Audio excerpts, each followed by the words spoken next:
विश्वासी जन है, अगर कोई भी जिसको भी दुआ में अगुवाई हो रही है तो मैं गुजारिश करूंगा कि आपके कलाम के लिए और प्रभु के दास के लिए दुआ प्रभु यीशु हालेलुया, धन्यवाद हो प्रभु, हम आपका धन्यवाद करते हैं प्रभु यीशु, हम आपकी स्तुति करते हैं। आपने लहू बहाया हमारे लिए, कांटों पर ताज प्रभु, अनंत काल के लिए आभारी है प्रभु। आप आओगे हर दिन, हमारी मसाले होती चली जाए। दूल्हे का आने का समय हम देखें, लड़ाइयों की लोगों में प्रभु जी प्रेम ठंडा, एक दूसरे के लिए प्रभु यीशु, हम आपसे प्रार्थना करते हैं कि भाई आपका दास जो आया उनके साथ हो हमेशा बनकर वो नहीं आप वो के वो बोल पाए, ये शायद 6 प्रेम करे परमेश्वर, असूद होने वाला ये शायद कहता है परमेश्वर हालेलुया। आप कभी 40 दिन 40 रात भूखे रहे हमारे लिए, दुख सा प्रभु कोड़े खाए, बड़ी नोची गई, अपने लहू से सबको धो दीजिए परमेश्वर। हम लोग प्रभु नाम के क्रिश्चियन न बने, हर दिन हमारी जिंदगी बदल जाए परमेश्वर, बंधन टूट जाए, हालात को आप बदले। जो 12 साल से लहू बह रहा था उसने आपके बल छुई, उसने डॉक्टरों को दिखाया सब कुछ, फिर भी और बीमार हो गई, उसने यीशु की चर्चा सुनी। आज कितना यीशु का चर्चा होती है खुदावन, आज होने तो बंधन टूट जाए, हालात बदल दो। जो भी आया प्रभु जी खाली, प्रभु जी भटक जाए परमेश्वर हालेलुया। हमारे प्रभु आपके दास ने जो भी वचन से बात करे, 30-60 सुखना पल्ला है, शैतान के बंधन टूट जाए परमेश्वर, और आपकी उपस्थिति पाई जाए परमेश्वर। हम आपका धन्यवाद मांगते हैं इसके नाम से, आमीन। आपकी गीत बड़े अच्छे लगे मेरे को, और भैया जी में बहुत अच्छा है कि प्रभु ने, क्योंकि बाइबल अभी हम लोग लैंडे चल रहे हैं इस टाइम, मीटिंग में काफी बिजी है। आज में आप कितने लोग हैं जो है बाइबल पढ़ते हैं, कितने लोग हैं जो बाइबल पढ़ते हैं और बाइबल को समझते ही हैं। अच्छी बात, खास करके मसीह लोगों पे, कि जहाँ भी मीटिंग होती है, अगर किसी को पता है कि पास्टर डेविड आर्मा प्रचार कर रहे हैं तो कुछ ना कुछ वो क्वेश्चन जरूर रखते हैं। तो मैं ये पूछना चाहता हूँ कि रोजे की शुरुआत कहाँ से चली, कब कब और कहाँ पर हुई है रोजे की शुरुआत, किस किसने रोजे रखे? बाइबल पढ़ते हैं आप लोग, पुराने नियम से और नया नियम तक मैं बता दूंगा, बाइबल से बताएंगे, ऐसी कोई दिक्कत नहीं है। बताइए, नहीं पता? चलो, पहले रोजे की शुरुआत मूसा के टाइम पे रही। निकालिए मेरे साथ व्यवस्था वरण 9 अध्याय, उसकी 8वीं आयत को जरा कोई बुलंद आवाज में पढ़ ले। व्यवस्था वरण 9 अध्याय, उसकी 8वीं आयत में लिखिए, और जरा ये आयत पे जरा गौर कीजिएगा कि यहाँ पर क्या हो रहा है। 9 की 8। फिर होरेब के पास भी तुमने यहोवा को क्रोधित किया। किसको क्रोधित किया? होरेब के पास। होरेब के पास उसने परेशान करा। आज भी बहुत लोग हैं कि हम अपने प्रभु को बड़ा परेशान कर देते। ऐसा क्यों हो रहा है? ये रोजा कहाँ से शुरू हुआ? आगे। और वह क्रोधित होकर तुम्हें नष्ट करना चाहता था, जब मैं उस वाचा के पत्थर की पटियाओं को जो यहोवा ने तुमसे बांधी थी लेने के लिए पर्वत के ऊपर चढ़ गया, तब 40 दिन और 40 रात पर्वत ही के ऊपर रहा। बस 40 दिन और 40 रात मूसा पर्वत पर रखा, सीने पर्वत रहा ये, और लिखा कि ना तो उसने कुछ खाया और ना कुछ पिया। जरा इसी आयत को जरा पढ़िए, 40 दिन की, हाँ पढ़िए आप। तब 40 दिन और 40 रात पर्वत ही के ऊपर रहा, और मैंने ना तो रोटी खाई ना पानी पिया जी। और यहोवा ने मुझे अपने ही हाथ की लिखी हुई पत्थर की दोनों पटियाओं को सौंप दिया। बस 40 दिन और 40 रात ना तो उसने कुछ खाया और ना कुछ पिया, और ये मुंह के बल मूसा पड़ा रहा। ये पुराने नियम का रोजा, रोजे की शुरुआत यहीं से हुई, और ये जो पुराने नियम का रोजा है अधूरा रह गया था, लेकिन प्रभु ने बोला अब ये रोजे को पूरा कौन करेगा? कौन है ऐसा जो रोजे को पूरा करेगा? अब तो मैं बताऊं, इस रोजे को पूरा सिर्फ प्रभु यीशु मसीह ने करा। मत्ती की इंजील 4 अध्याय की दूसरी आयत जरा पढ़ने के, मत्ती 4 की 2 पढ़े।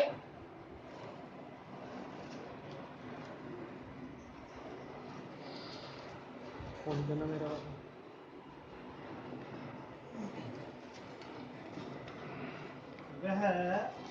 40 दिन और 40 रात तक लिखा कि वे 40 दिन 40 रात और निहार मुंह रहा। अंत में उसे भूख लगी। अंत में क्या लगा उसे? भूख लगी। अगर कोई रोजे पर है और उसको भूख लगी है, और भूख किस चीज की प्रभु यीशु मसीह को लगी?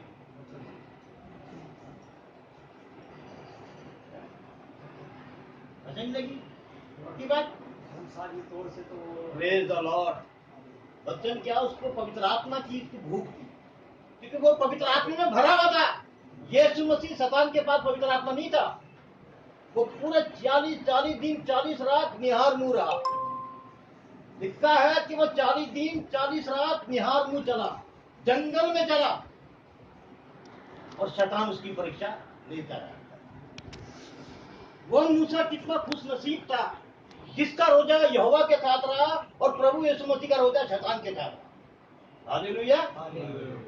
40 दिन 40 रात शैतान ने टॉर्चर करता रहा, उसको करता रहा, परेशान करता रहा, लेकिन प्रभु वचन के द्वारा जीतता रहा। अजीजों, मैं आपकी जिंदगी बता रहा हूं, अगर कभी भी आपकी जिंदगी मुश्किल आ जाए, परेशानी आ जाए, बाइबल कहती है कि अड़े रहो और खड़े रहो, डटे रहो। अड़े रहना और खड़े रहना और डटे रहना। इस संसार में सिर्फ दो विश्वासी आदमी आपको ऐसी गहरी बात बता के जाएगा ये पादरी कि आप सोचोगे बाकी में किसी पादरी बता के गया। इस पूरे संसार में दो विश्वासी है, बस दो विश्वासी। ये रोजे पूरा करते हैं। हाँ, आगे पढ़िए बेटा। तब परखने वाले के पास आकर उसने कहा, यदि तू परमेश्वर का पुत्र है। देखिए इसको कितनी अथॉरिटी है, शैतान को कितनी अथॉरिटी मिली है। अब कौन कहता है कि शैतान ये नहीं करता? वो शैतान को पूरा अधिकार है। आज मैं वचन से भी निकाल के जाऊंगा मैं। लिखा कि तब परखने वालों ने पास आकर कहा, यदि तू परमेश्वर का पुत्र है तो कह दे इस पत्थर से रोटियां बन जाए। आजमाइश हो रही थी, बहुत तगड़ी आजमाइश है हमारे प्रभु यीशु है ना। अभी तो कह दे कि ये पत्थर रोटियां बन जाएं। तो कह दे ये पत्थर रोटियां बन जाए। अगर प्रभु यीशु मसीह चाहता तो इस पत्थर से भी रोटी बनवा देता, ठीक है। उसने कह दिया था, अगर मैं चाहूं तो इन पत्थरों से अब्राहम की संतान पैदा कर दूंगा। ये कहा था ना, अगर परमेश्वर का पुत्र तो कह दे इस पत्थर से कि रोटियां बन जाए। प्रभु यीशु मसीह ने बोला कि हर एक मनुष्य उस रोटी से जीवित नहीं, वरन उससे जीवित है जो वचन जो परमेश्वर के मुख से निकलता है, और ये वचन है। अजीजों, अगर हम जिंदा हैं तो मैं बताना चाहता हूँ मसीह लोगों को, हमेशा खूब वचन पढ़िए। इन दिनों में आपको अपने बच्चों को पढ़ाइए और बच्चों को अच्छी तालीम दीजिएगा। आगे यीशु ने उत्तर दिया, लिखा है, मनुष्य केवल रोटी ही से नहीं परंतु हर एक वचन से जो परमेश्वर के मुख से निकलता है जो परमेश्वर के मुख से जीवित निकलता है, रहेगा। जीवित रहेगा। मेरी जिंदगी बड़ी परेशानी आई है। मेरे को पैरालाइज हो गया था, मेरा हाथ टेढ़ा हो गया था, लेकिन मैं आपको सही बताना चाहता हूँ, मैं एक विंग कमांडर की बेटी थी, उसकी शादी पढ़ने जा रहा था मैं, और मेरी फ्लाइट थी, और एक हफ्ते के बाद मेरी फ्लाइट थी। मैंने एडवांस भी मेरे पास आ गया। एक विंग कमांडर की बेटी की शादी में पुलिस का कमिश्नर भी आया हुआ था, मतलब कह रहे बाबा मैंने कभी ऐसा हुआ, तो मैंने परमेश्वर से दुआ करी। मैंने कहा प्रभु पैरालाइज अटैक पड़ेगा मेरे को, मैं करूँ तो करूँ, मेरे को शादी पढ़नी है मेरे को। एक हफ्ते के बाद आप जानते हो एक आयत मेरे को याद आई, लिखा कि तेरी लाठी और तेरे सोटे से मुझे शांति मिली। ये चीज बस मैंने पढ़ी थी परमेश्वर का, अपने मन में गया। सुबह उठा, मेरे हाथ भी ठीक, मेरे पाँव भी ठीक, मेरी वही आवाज। मैंने अपनी वाइफ को बोला, सुनो मैडम मेरा अटैच, मेरे लैगिंग तैयार करो मेरा, और जल्दी बोलो कि पादरी आ रहे हैं शादी पढ़ने के लिए। और प्रभु ने मुझे ठीक ठाक रखा। लिखा कि जो वचन में रहेंगे ना, उन पे शैतान हमला नहीं कर सकता। हम प्रभु का धन्यवाद करें। आगे पढ़ो बेटा।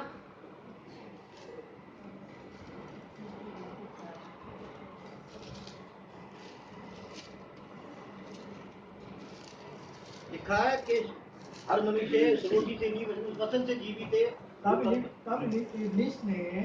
इब्लिस से उसे पवित्र नगर में ले गया और मंदिर के कुंगुरे पर खड़ा अब देखिए शैतान का क्या काम पवित्र जगह में जाना है भी जा सकता भाई? शैतान का क्या काम है पवित्र जगह पे जा सकता है? तो पवित्र जगह है, पाक जगह है, पाप के अंदर क्या कर रहा है शैतान वहां जाके?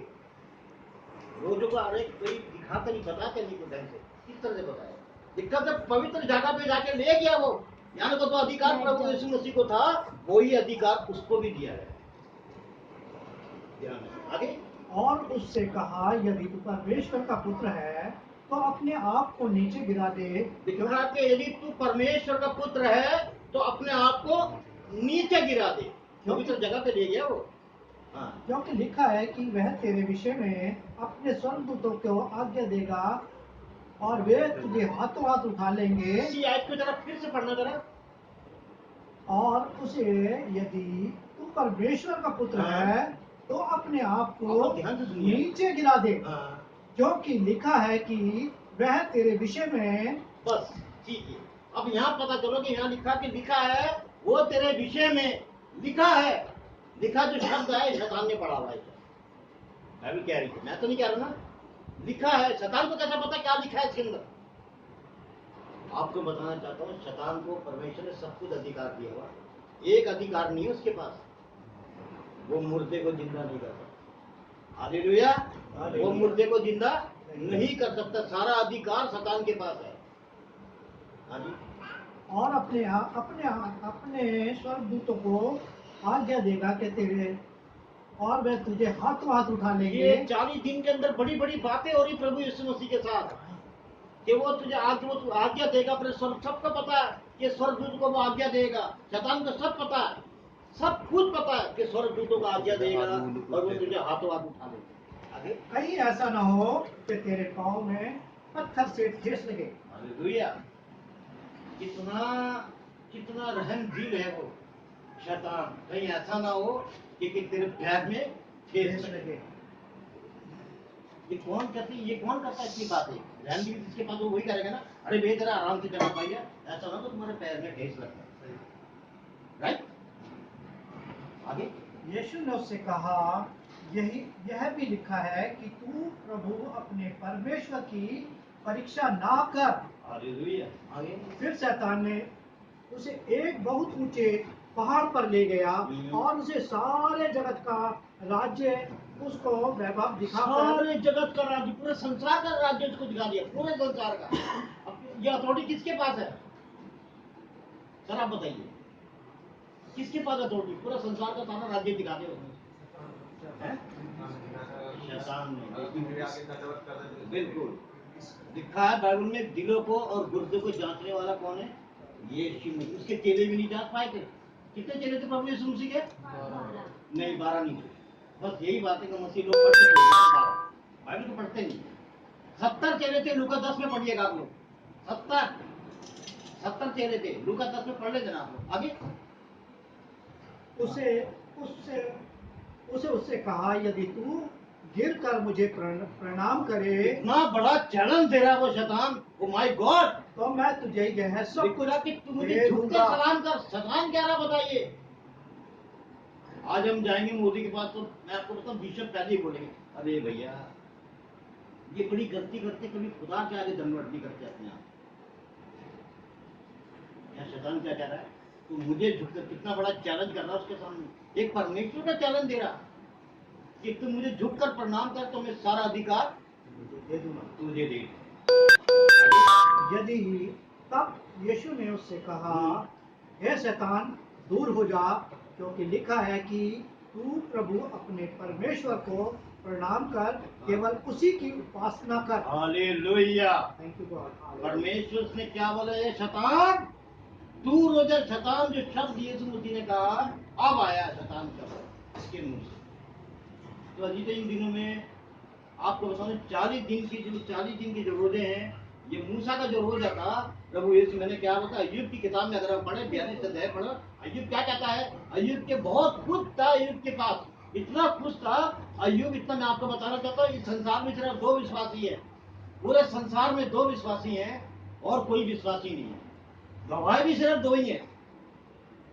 आप बताओगे कौन सा पादरी बता के जा रहा है? इस संसार में 2 विश्वासी हैं। और जब अय्यूब का सब कुछ बिगड़ गया था, अय्यूब ने कहा उसकी पत्नी बोला, हे अय्यूब, अब तो तू नाम लेना छोड़ दे अपने खुदा का।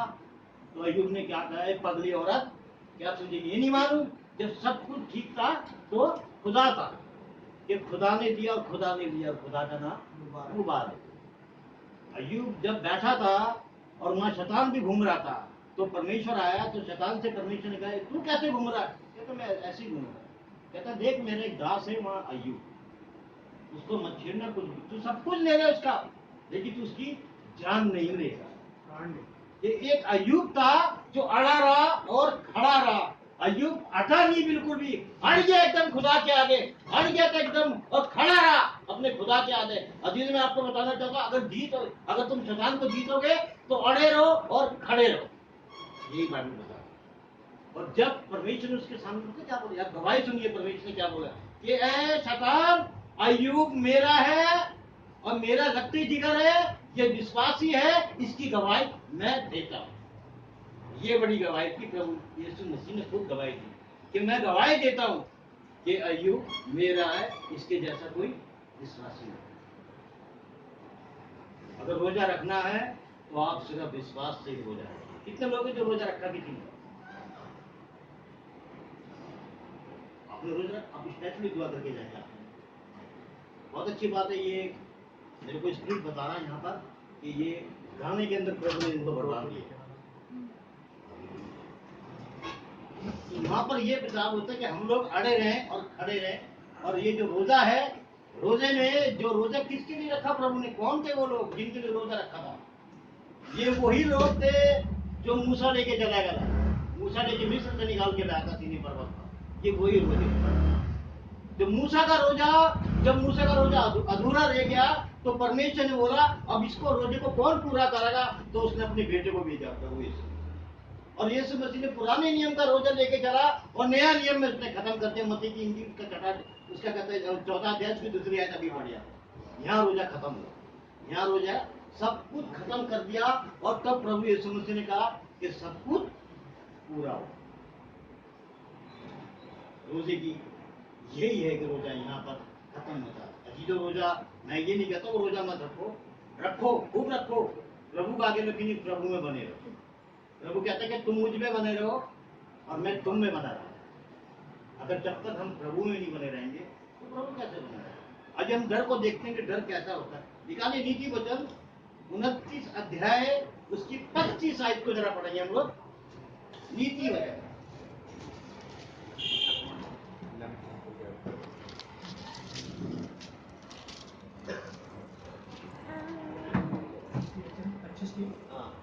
हाँ 29 की 25।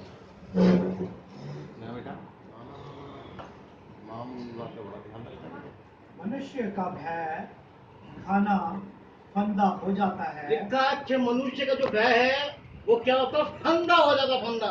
कितने लोग हैं जो कोरोना में लोगों को डरा रहे थे? कौन डरा रहा था? परमेश्वर ने डराया था उनको? अगर कोई बता दो किसने डराया था? मोदी कौन है? मनुष्य है ना। सरकार कौन है? मनुष्य है ना। भगवान तो नहीं है वो लोग, ऊपर वाले तो नहीं है। फिर से ये आयत आप पढ़ो, 29 की 25 पढ़ो, नीति वचन। मनुष्य का भय खाना फंदा हो जाता है। मनुष्य का भय खाना फंदा हो जाता है, डर हो जाता है, परेशानी हो जाती है। अरे भैया उसने बोला मांस बांधो, उसने बोला ये करो, उसने बोला हाथ धो लो, उसने बोला कुल्ला करो। लेकिन खुदा कभी नहीं कहता। खुदा कहता है याद रखो मैं तुम्हारे संग, मत डर क्योंकि मैं तुम्हारे संग हूँ, इधर उधर मत भाग क्योंकि मैं तेरा परमेश्वर हूँ। यशायाह नबी की पुस्तक उसके 41 अध्याय उसके 10वें आयत में लिखा हुआ। और 365 बार परमेश्वर ने ये बात बोली कि मत डर क्योंकि मैं तेरे संग हूँ। हालेलुया। जब प्रभु हमारे संगे तो हमारा विरोधी कौन हो सकता है? मसीह के लोगों, आज ये प्रभु का दास में बता के जाएगा, डरना नहीं। रोजा रख के, रोजा जब रखो तो डरो मत। आप किसी से मत डरो, डरो तो सिर्फ क्या? परमेश्वर। इसी की 10 और 23 आयत पढ़ लो, नीति वचन 10 की 23।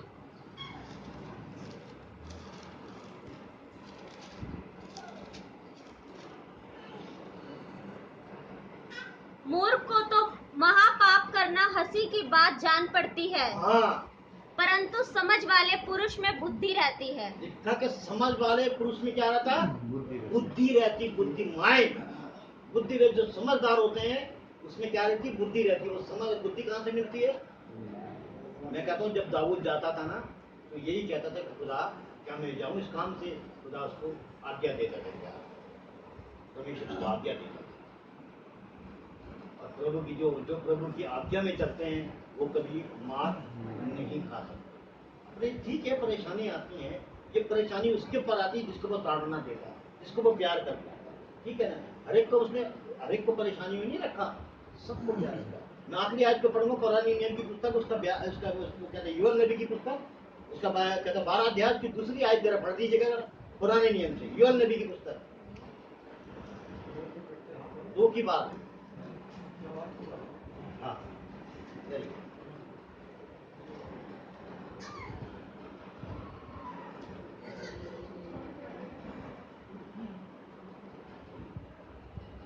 योएल नबी की पुस्तक उसका दूसरा अध्याय उसकी 12वीं आयत पुराने नियम से।